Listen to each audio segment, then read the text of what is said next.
Spordun kickboks kuruluşu oyuncu yetkinjeklerin arasında bir gedek Thai-boks oyuncu 4 gedek Türkmenistan'ın şampiyon olma başaran Usta Turgun hemde tälimçi Resul Araşev hakkında.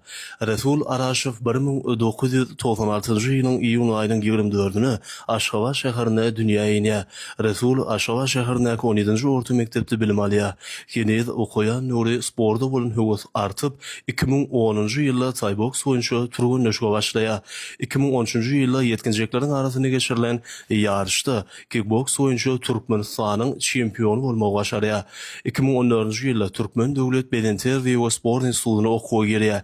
2015-2017-nji ýyllar aralykda Thai-boks oyuncu 4 gedek Türkmenistanyň çempionu bolmagy başarýar. Thai-boks oyuncu dünýä kuboklaryna şeýle hem dünýä çempionatlaryna gatnaşyjy.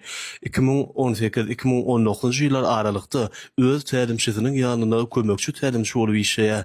2019-njy ýylda ýokary hökümekde tamamlap, Merkul Berdimuhammedow adynyňky 10-01-nji harby bölümine watan gullugyna gidýär. 2021-nji ýylda gulluk borjuny bir kemsil tamamlap, şol ýylyň iýun aýynyň 21-ne Türkmen Döwlet Bedenter we Sport Institutyna tälimçi molim bolup işe başlaýar. Häzirki wagtda hem Türkmen Döwlet Bedenter we Sport Institutyna zähmet ýoluny dowam edýär.